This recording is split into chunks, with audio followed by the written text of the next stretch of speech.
And we're recording. Thank you. Welcome to WAYU's Town Hall. I'm Strat, the Director of Youth Programs for Washington Area Frisbee Club. Thanks everyone for joining us this evening. It's good to see players, parents, and organizers who I haven't gotten to see in a long time. Welcome to those of you who I have not yet had the chance to meet. Tim Smith is with us this evening as well, WAFC's Executive Director. Tim will be moderating the call and supporting the Q&A portion, as well as moderating the chat. Thank you to the board members and WAYU committee members who are also joining us this evening. Board and staff have been very active this month, meeting weekly to discuss return to play scenarios and protocols. So we'll go over the agenda real quick here.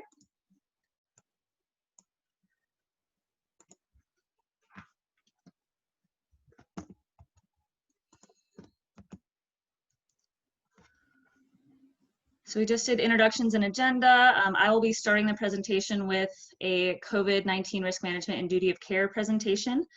During our hiatus and programming this June, I've been managing the WAFC return to play guidelines, i.e. the fun task of hypothesizing what ultimate will look like during and moving out of the COVID-19 global pandemic.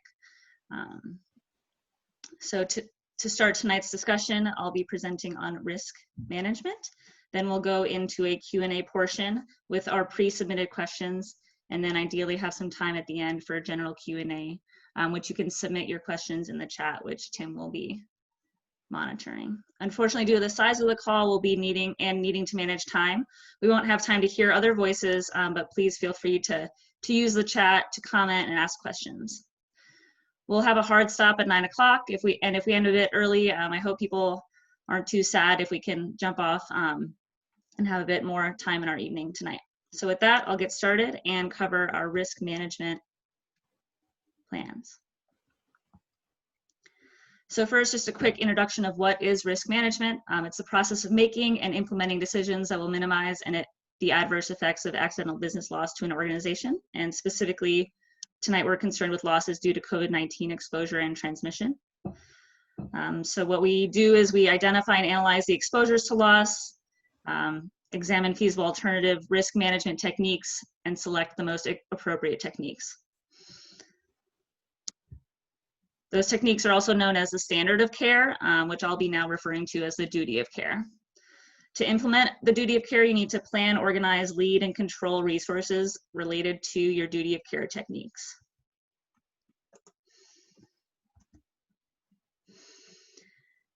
The way we choose our duty of care protocols is that we look to authority sources such as the federal, state, and local governments, health departments, the CDC and their recommendations for youth sports, school districts, and national governing bodies and sanctioning bodies such as USA Ultimate and the National Federation for High Schools.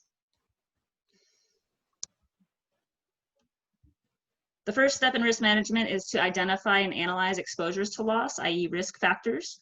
Within sports, the risk factors include your community, what is happening in your specific community, i.e. if there's still widespread transmission in your community. Another risk factor in sport is competition. What type of competition are you engaging in terms of physical proximity of participants, both closeness and the length of time of proximity, the number of participants, and whether they're sharing equipment and whether that equipment is sanitized or not. And then, of course, travel, whether you're playing locally, regionally, or nationally. So USA Ultimate has a great visual for this. As you can see, risk increases as you get within 6 feet of other people who are not from your household.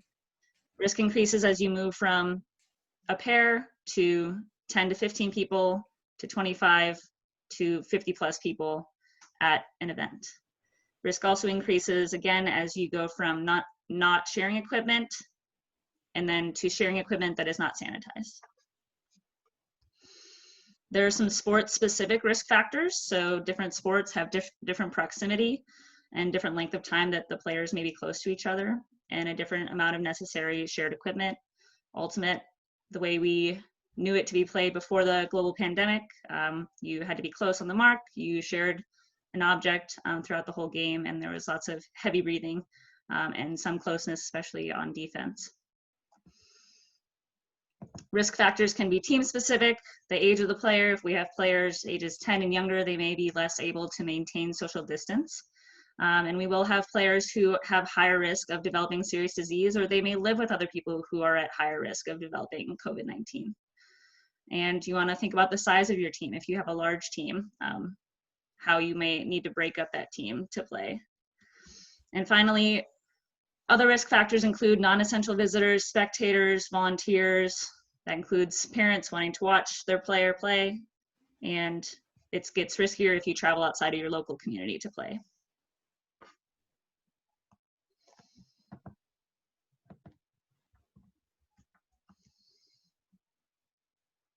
So in order to mitigate risk, we cannot eliminate risk, but if and when we do return to play, we'll need to mitigate risk. The way that our authority sources recommend we do this is to first appoint a COVID-19 coordinator. They will help manage the entire process of duty of care implementation in our programs. We'll need to comply with all the local, county, state, and federal guidelines. We'll need to train players, staff, coaches, and volunteers on duty of care protocols. Our programs will include staggered scheduling so that different teams and events and games start at different times so that people are not crossing each other upon entry and exit. We'll need to communicate with our league participants and parents about COVID-19 risks and best practices. Before and after events, we'll ask that folks stay home if they are sick or exposed to the virus. If they have symptoms or temperature that would indicate that they may have the virus. We will implement symptom and temperature checking before events, whether that's camps or leagues. We can manage that either with safety compliance software or with symptom surveys that folks would need to complete before entering the program, whether that's a camp, league, game, tournament. There will be no congregation before or after the training session. And we'll ask folks most likely to stay in their cars or spectate from their cars when possible. Some more risk management includes personal protective equipment. So all staff, coaches, and volunteers will be required to wear face coverings, cloth face coverings. Players should wear them whenever possible, as long as it does not inhibit their breathing. We'll ask folks to use other risk mitigation techniques that we all know of, washing your hands, not touching your face, maintaining physical distance whenever possible. We can do this with pod-based training, individual skills training, and reminding folks not to use handshakes or other body bumping celebrations. And again, we will ask players to provide their own equipment. We'll limit team shared equipment, and we will be sanitizing equipment. And we'll be not ideally providing water. If we do need to provide water, we would have someone appointed to be administering the water at a safe distance to other folks. Another part of duty of care is egress and ingress. That's the technical term for player flow in and out of a field or facility. So we need to design foot traffic entry and exit points. Here, this is a Little League team on Mercer Island outside Seattle, and they have designed how teams will enter and exit the playing field. For example, if we were playing at the polo fields, we would ask certain teams to enter here and certain teams to exit here, and we'd send that out in advance of the program. Also at our facilities, we will need to provide or ask or require that other folks bring their own hand sanitizer, and or we'll provide hand washing stations. This is an example of a homemade hand washing station that we can source the materials for approximately $43 between Home Depot, Ace, and some auto supply stores. Finally, we'll need to have a plan for when someone gets or contracts COVID-19 or has close contact. We'll need to educate our participants and their family members about what to do if any person should get sick, that they should not attend activities. And they will need to notify the COVID-19 coordinator for our programs. If we see any COVID-19 symptoms exhibited during the event, that person will be immediately separated, sent home, or sent to a healthcare facility. And then we will need to communicate with all of the players who are at that event, and the COVID-19 coordinator would manage that communication. Then if someone does have or was likely to have had COVID or had close contact, there are specific CDC guidelines about when you can return to normal play. And we all know that that's a 14-day quarantine. Finally, we'll need to implement a waiver and release. We'll either update our current waiver release to add the risks of communicable disease, and that can be known as either communicable disease, pandemic, infectious disease, and there may be some other terms, but we'll use our insurance recommendation for what term to use in our COVID-19 waiver. We can also create a standalone COVID-19 waiver. We'll also need to post conspicuous signage at our facilities. These would be yard signs, posters on our website, on social media about the risks of COVID-19 and the risk mitigation techniques, how to protect yourself and others. Here are some resources for where we found most of this information and other sources on insurance and risk mitigation. And now we will be answering our pre-submitted questions.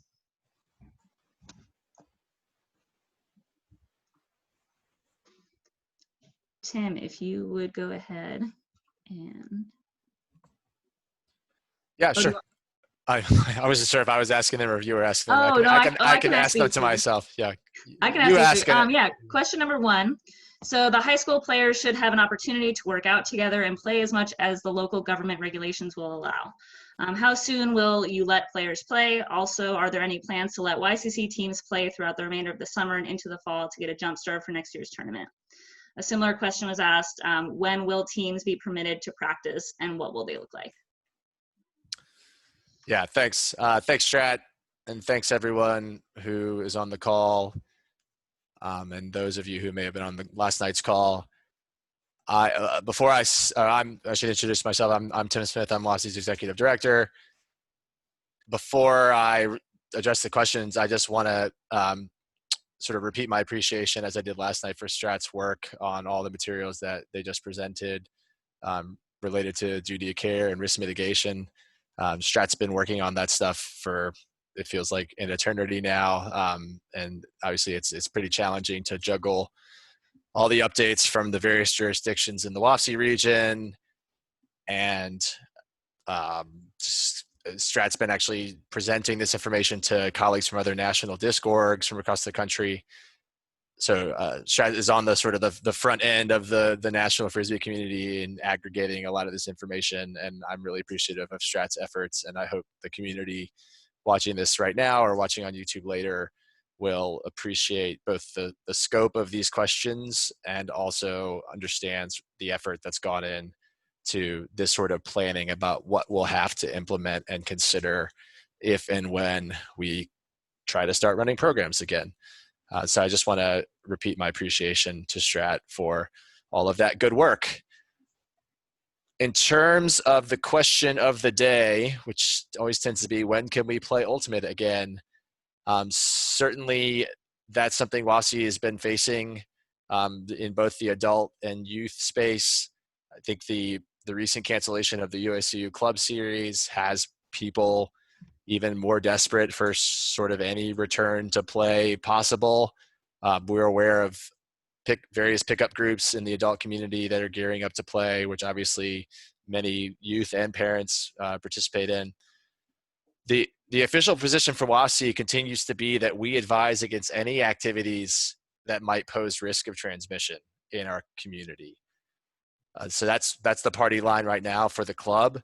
That said, we acknowledge that the phased reopenings that are happening right now include language that make Ultimate related activities seem permissible again. And then to add to that, some field locations in Parks and Rec are starting to accept permit applications for fields again. So certainly there's momentum building to organize programs again at athletic fields. I think a concern is sort of what we're seeing nationally in some states that may have opened too early, and now and in many other states, Ultimate Frisbee activities had also resumed or were scheduled to resume, and now because of spikes in COVID transmission and hospitalizations in those states, everything's grinding to a halt again. I think the most notorious example I'm aware of anecdotally is in the Dallas area in Texas. There was a summer league that was basically planning to have their typical summer league, and they were all scheduled to start games. And I think the night or the day before their first set of league games, they ended up suspending everything due to what had been happening in Texas with the spike in rates. So that's certainly a concern, that even if it seems like local governments are saying we can do these activities again, we're seeing situations nationally where that are giving us pause for concern. Everything that Strat just presented on the safety and risk mitigation protocols, it's important to repeat that they can mitigate risk, but they do not eliminate risk of transmission entirely. And so when people come to WAFC asking when can we play again, we cannot respond with any sort of explicit answer. Similarly, when we're reaching out to our insurance brokers, to legal consultants, to USA Ultimate, we cannot get any assurance from any of the liability and risk that manages our club. We can't get any explicit guarantee that we can go play again and that it's safe and that the club is absolved from risk and liability. So folks are coming to us with those same questions, and we have to provide the same answer. We can't explicitly say it's safe to play again. So that's one of the hard realities that we're wrestling with right now. The other hard reality is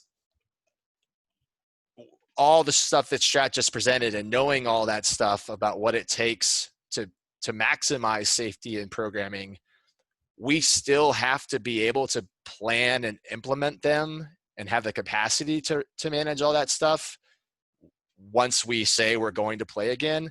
And all of that is a really heavy lift, even for an organization like WAFC, which has pretty considerable resources and 2 full-time staff.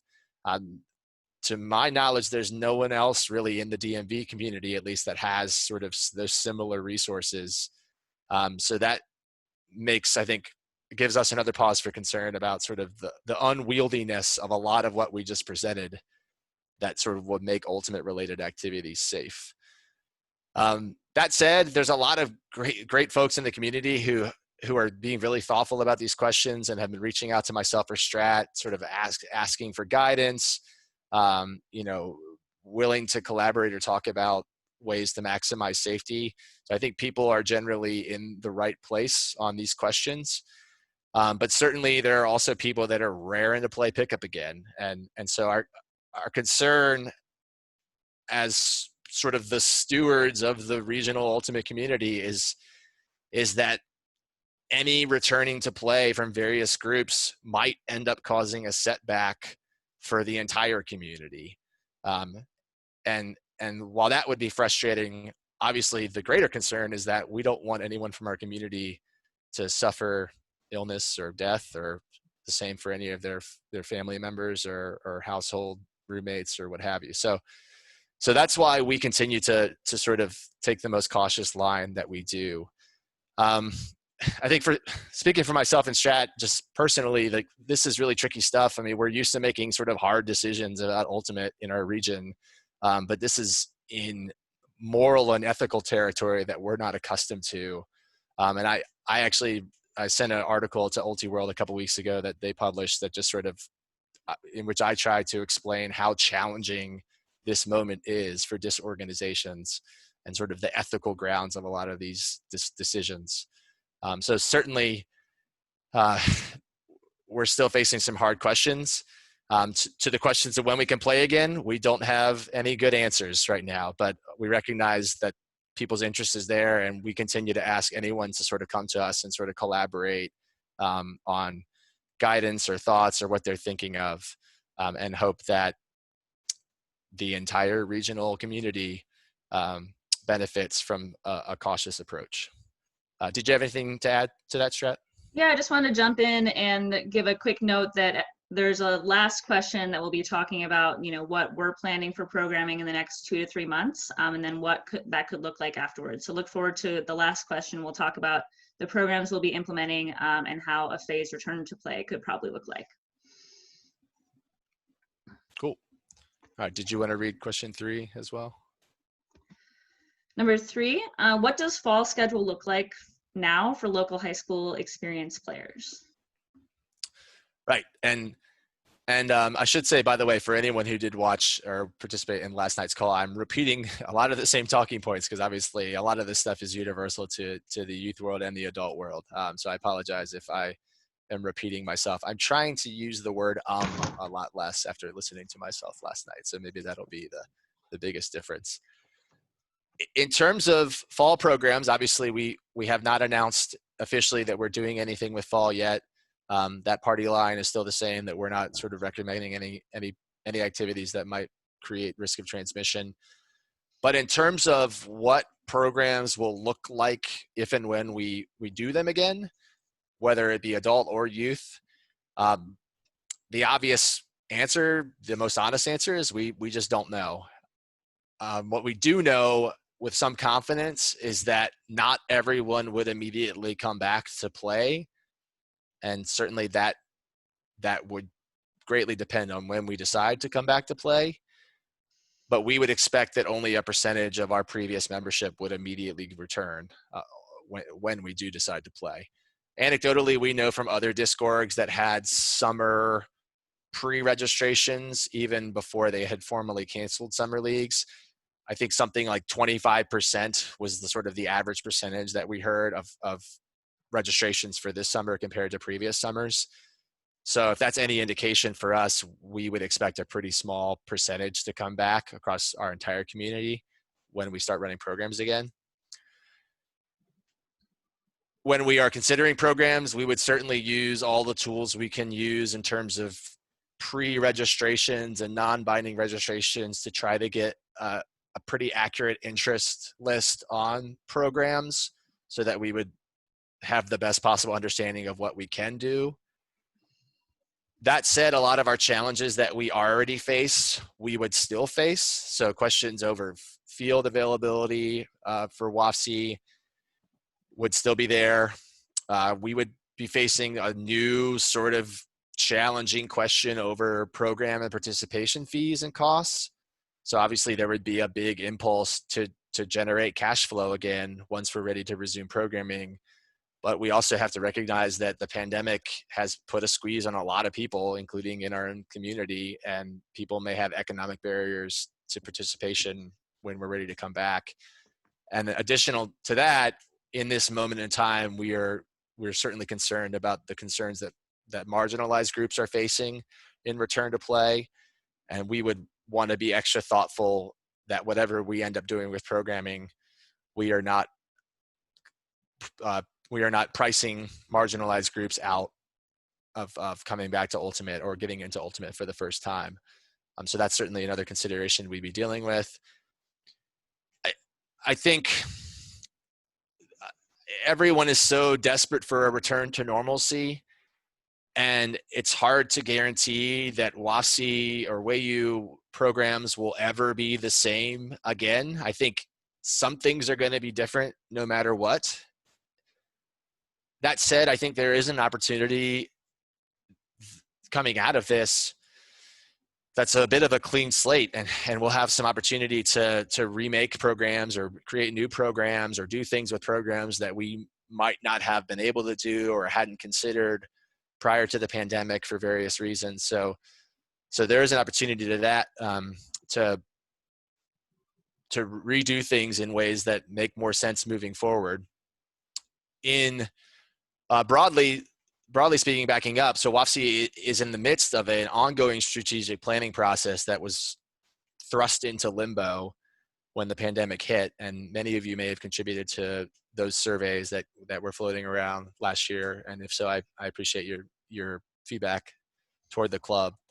I'm still hopeful that during the hiatus in programs, our board of directors will complete that process so that whatever we do program-wise coming out of the pandemic will be backed up by a new strategic plan and the related goals and values for the club. In addition, I know that Strat is eager to do a specific youth strategic planning process that certainly I don't think would be quite as extensive or deep as the adult one, or certainly hopefully not as long time-wise as the adult one. But we want to take this opportunity to ask a lot of questions of our youth community so that if and when we are actually ready to run programs again, we know what programs our youth community wants us to run. And so we really want to take this opportunity to see that through and come out of the pandemic and run programs again that we know our community is going to value the most. Strat, your thoughts? And that was the only thing I was going to add, is that we'll determine our programs based on the community's values and our mission and vision for the future of Ultimate in the DMV. So I'm excited to get started on that process. It looks like we just got a comment that some Arlington folks are ready to give input on a youth strategic plan. So you will have the chance. We look forward to getting feedback from our youth community once we get that process out and rolling. All right, so we're switching roles now. I'll be asking the next few questions that are a little bit more youth specific or in Strat's wheelhouse, and Strat will be giving responses. So these are questions 4 and 5. So This is question 4. Question 4, okay. So it's confusing myself, but sure. So the question is, I am inquiring about the outreach efforts within DC's historical Black wards to expand the diversity within the WAFC community. I saw a post on Nextdoor asking about providing footballs and basketballs to youth centers to get youth playing as an alternative to the usual summer routine. I thought this would be a great opportunity for WAFC to expand their youth program to a wider audience. Of course, COVID drives the future of play, but I wanted to hear WAFC's thoughts and plans for expanding diversity. I live in Ward 7 and would be willing to assist in any way I can. That comes from Neil Pratt. Thank you for that question. That is definitely something that we have been thinking about. As we think about outreach and diversity inclusion efforts, we must ask ourselves, inclusion into what and diversity for what purpose? And instead of repeating the words of Hannah Kawai, I'm going to let her speak for herself. Hannah Kawai is a Seattle Riot player. She's been playing Ultimate for 15 years. She's a co-founder of Age Up, all-girl everything Ultimate program outside of Seattle. They do work to uplift the leadership of young women of color through the medium of Ultimate Frisbee. And she is also a high school coach at Franklin High School on the south side of Seattle, which is made up of predominantly POC players, which is people of color. And a quote from Hannah is that brown people don't need Frisbee. So we're gonna listen to her talk. She gave this speech at USA Ultimate during their vision tour in 2017 about how to truly make Ultimate an equitable and inclusive space for all players. She goes on to outline, along with that brown people don't need Ultimate, that there are structural ways that BIPOC players, Black, Indigenous, and people of color players, especially women of color, are not just excluded, but pushed out of Ultimate.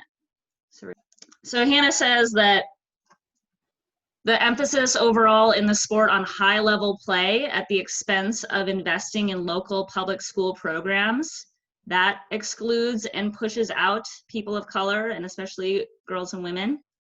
The cost to play at the club level, and that white, middle to upper class, hetero, cis men are the most vocal proponents and opinionators in the sport, and that they represent the most high-level coaches and leadership.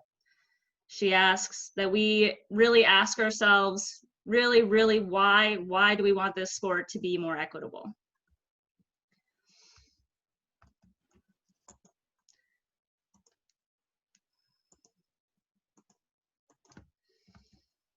Last week, myself and the DISC New York Youth Director, Jamie Mercado, co-led a conference call of national organizers addressing equity in return to play.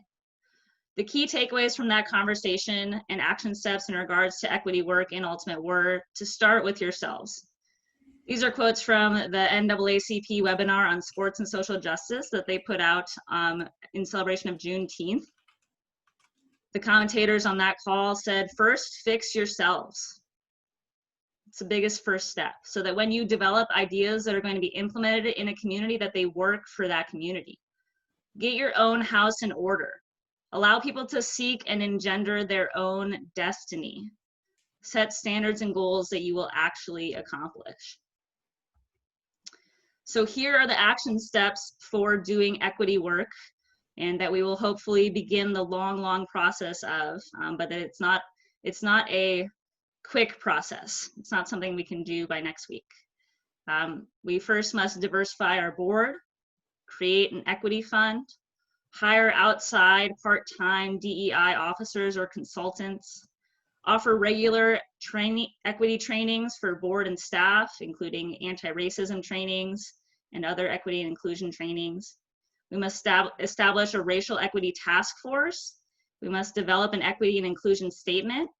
We must do an equity analysis of all of our organizational policies and procedures. And this is my recommendation. I wonder if we could add racism, racist ideas, and racial slurs and actions to a code of conduct.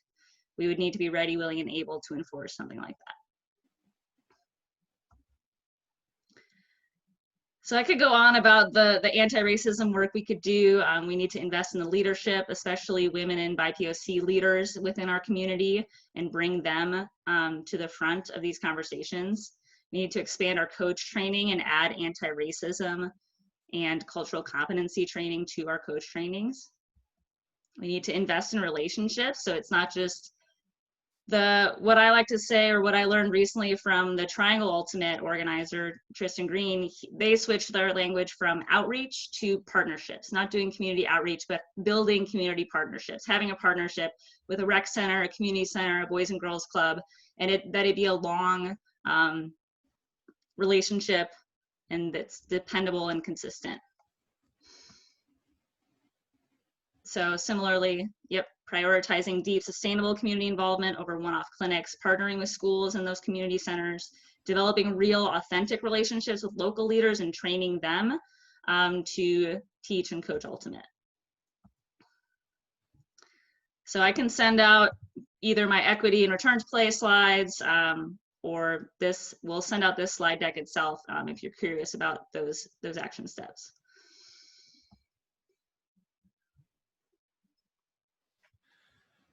I'll jump in and just add, in terms of the broader WAFC work, folks may have seen our statement of solidarity that we put out a couple weeks ago, in which our leadership promised to facilitate a community dialogue on racial justice and equity questions facing the club. And we have been reaching out to some organizations in the Ultimate community who provide training and facilitate community discussions. And so we are trying to set up consultations with these groups to sort of give next step options to our board of directors and some recommendations on how to move forward. So I'm hopeful that we'll have some updates for the broader WAFC community on those issues soon. But certainly Strat had already, before the sort of the social movements of recent months, had already been being really deliberate and thoughtful about our youth landscape as it relates to equity and diversity and underserved groups. So I'm certainly hopeful for some long-term change and strategic goals related to those questions. So I really appreciate that question, Neil, and it's certainly a timely one. All right, so I'm asking the next question as well. That's question 5 from Elias Protus. And that's, how will WAYU work to ensure that the return to play occurs equally across wealthy and low income areas? Thanks, Elias, for that question. We're hopeful that this question and these values will be addressed in the completion of our overall strategic planning process, including our youth-focused strategic plan. From a lot of the learning and reading I've been doing over the last 5 years, and especially in the last 3 months, during our hiatus from programming, I've learned a lot about ways that we could potentially use this downtime to reinvent and reimagine the way that we do youth sports in this country. So a lot of these bullet points that I'm about to present come from Tom Ferry at the Aspen Institute's Project Play. He wrote a book about 8 years ago and since founded the Project Play at the Aspen Institute to address the trend towards elite and travel youth sports and away from affordable, accessible, local recreational youth sports. So his recommendations for reimagining youth sports coming out of the COVID-19 pandemic crisis is to play locally. We have to. It's great. we will have to play locally. He recommends smart partnerships with Parks and Rec and after school programs, and that would be, looped in with equity initiatives, offering quality school sports so that parents aren't having to invest in their kids at young ages so that the kid will make their high school team, that there be a B, C, D, E team at high school, so that everyone can play. He recommends more free play. Hopefully you and your family have learned the value of free play during this quarantine, remembering how to ride bikes and play in the park and throw a baseball or hopefully frisbee with your parent or guardian. Make sports kid-centered. What do the kids want to play? I've had parents bring kids to ultimate programs and the kid doesn't want to be there, and the parents ask me what's wrong, and maybe they don't like that sport, and that's okay. Let the kid choose. Sports sampling. I know people want to play ultimate year round, but I highly recommend some other sports. There are many to choose from. Other sports make you better at the sport that you play. I grew up playing ice hockey, softball. I ran cross country. I now play frisbee, but I also train for triathlons and do roller derby. It's fun to get out of the one track lane and learn some other skills. He recommends high quality coach education. There are some sad trends when it comes to levels of coach education in youth sports right now. So making sure to prioritize quality training, both in equity and in the sport skills, but also how in pedagogy and how to teach kids the way that kids learn. I think that's it. All right, we will go on to our next question. Anything to add, Tim? No, just that I will also endorse Aspen Institute and what they've been working on. They're actually based in DC, and I've had some personal exchanges with some of the folks on that team, and I really have appreciated their perspective, even before the pandemic, but certainly during the pandemic as well. So anyone interested in a helpful critique on sort of the landscape of youth sports in this country right now, I think it would be worth checking out the Project Play stuff. All right, so our final pre-submitted question, and that is a hint to submit a question soon if you wanted to try to squeeze one in before our hard stop at 9. But our final question comes from Jody Smith. That's no relation. Are there ways to organize non-game activities that will actually be fun for youth, challenge them, and help increase their skills? E.g., how to organize Huckfests or throwing challenges. We need more structure around them to look real to some of the kids. Also, would organize differently to introduce new players than to challenge experienced players. Thank you for that question, Jody. I have some answers for what is coming up next for WAFC youth programs. So we will be doing a phased reopening if there is an opening in the near future. For now, in the next 2 to 3 months, we'll be doing virtual programming. For players and coaches, we'll be offering a RISE equity discussions. There's a program called RISE, and excuse me, I forget what the acronym stands for, but they offer a 4-week equity in sport training for free online that will help facilitate. And then Up to Us Sports is a really interesting sports organization that also offers free online training. So we'll be doing a discussion group there as well. For players, there are 2 virtual summer camps happening already. Montgomery, and I'm going to stop saying as well. Montgomery County Virtual Ultimate Classes, they're offering a number of different virtual classes. Uplift Ultimate is this new coast-to-coast virtual summer camp that I highly endorse. The 2 organizers, Christy Laurie out of Pittsburgh Ultimate and Gabe out of California Ultimate, Grant Boyd out of California Ultimate, are running a really special summer camp with coaches, elite celebrity club coaches from around the country leading this camp. We'll be doing a few more WAFC rewinds and also offering some virtual social gatherings and some more that we have not yet gotten ready to announce. For coaches, we'll be doing coach development, virtual coach development, and continuing to engage our coaches in a number of different topics. There's also the Up to Us sports organization offers some really great virtual coach events and programs. After that, ideally, if we are allowed to continue forward in reopening, depending on pandemic circumstances, the plan would be to move forward in a phased reopening. So starting right now with this 2 to 3 months of virtual programs that will allow WAFC, Tim and I, and our volunteers and coaches to plan for the duty of care protocols that I presented at the beginning of this call, as well as train all of our coaches and volunteers in how to carry out those programs. We'll also need time to develop what our programs will look like and how they'll be different. The phased reopening includes in-person programming while you're still physically distant with a coach in person, then moving on to, you can be more physically proximate to your partners. You can share discs with a coach. These would be pod-based programmings, pods of 8 with 2 coaches.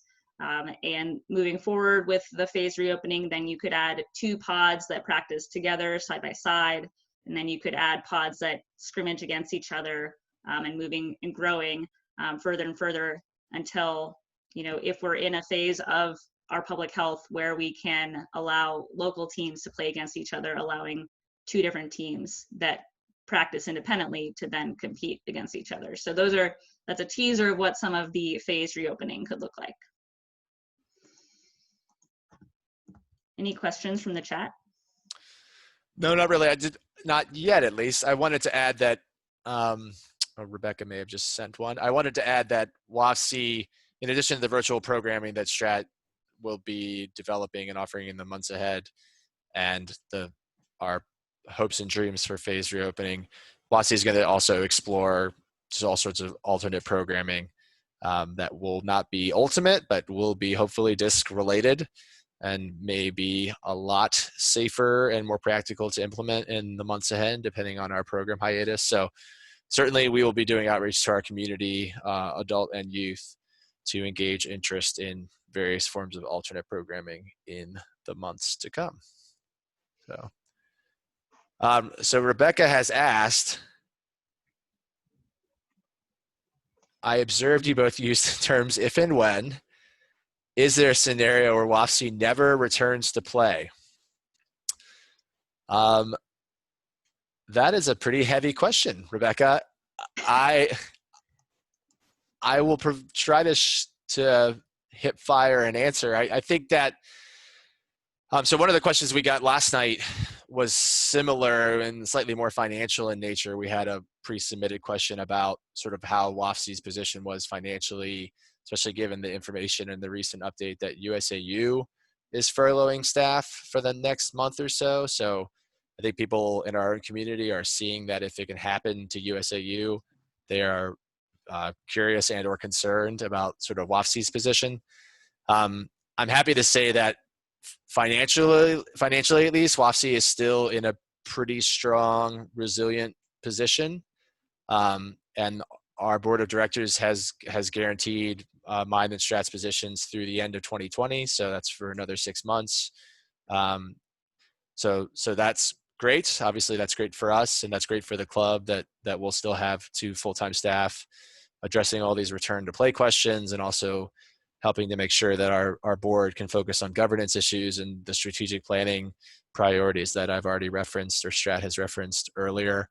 But certainly we do not have any explicit timeline for returning. So the if and when is definitely up in the air, and certainly that does pose some element of doubt, I would say, about what the future looks like.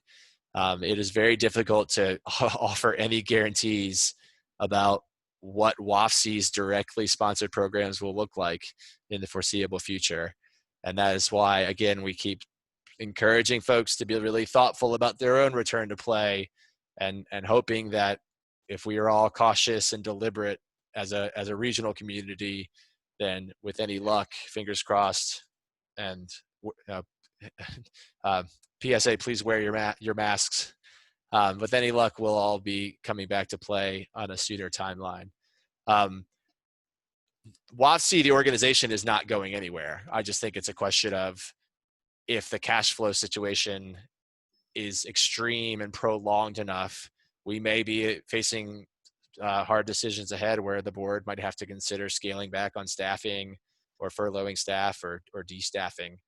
These are hard decisions that other disc orgs have already had to face. And we are lucky with WAFC, at least, that we had a really strong financial position coming into the pandemic.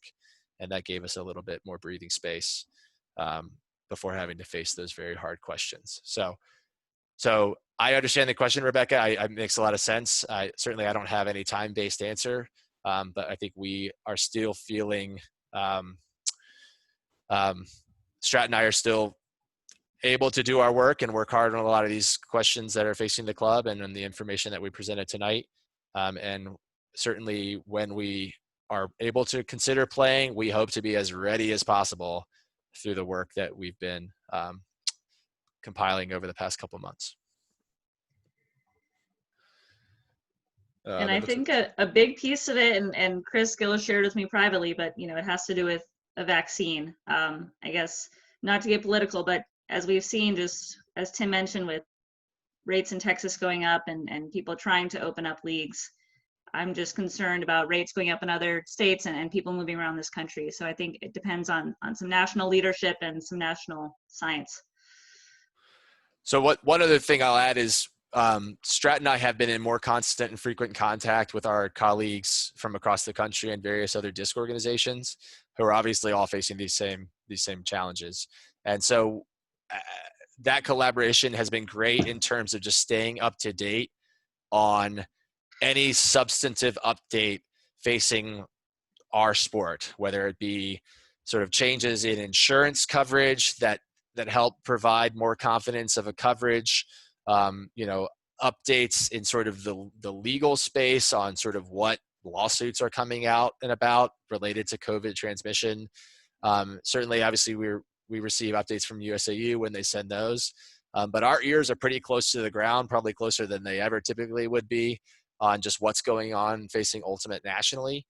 And so we are laser focused on getting any reassurance we can explicitly about being able to play again. That said, I'll repeat, the risk mitigation stuff just manages risk. It doesn't eliminate it entirely. And so WAFC's board and boards from other disc orgs and USAU as well are having to make that hard calculation about, like, is a certain degree of safety enough to consider returning to play if the pandemic is ongoing. So those questions are still facing the club and other clubs, and certainly we don't have an answer to those questions yet.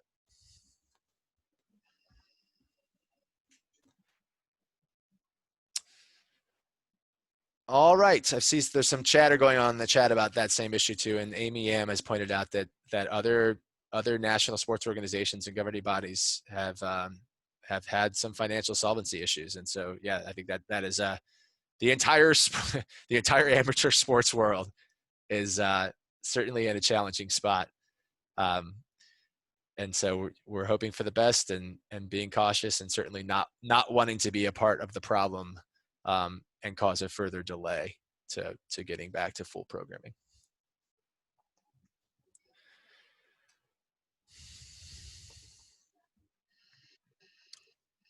All right, Strat, I'll leave the decision to you about it. It's 5 till 9. We're pretty close to the deadline. So your call to wrap things up early or? Sure, yeah. I mean, if there are no other questions, thank you all for joining us. We will be posting this on YouTube. We have been recording it, and we will be sharing the slide deck out with everyone who registered for the call. Have a safe and happy 4th of July, and keep an eye out for the virtual programs we'll be offering and some more updates from WAFC in the weeks and months to come. Thanks, everyone.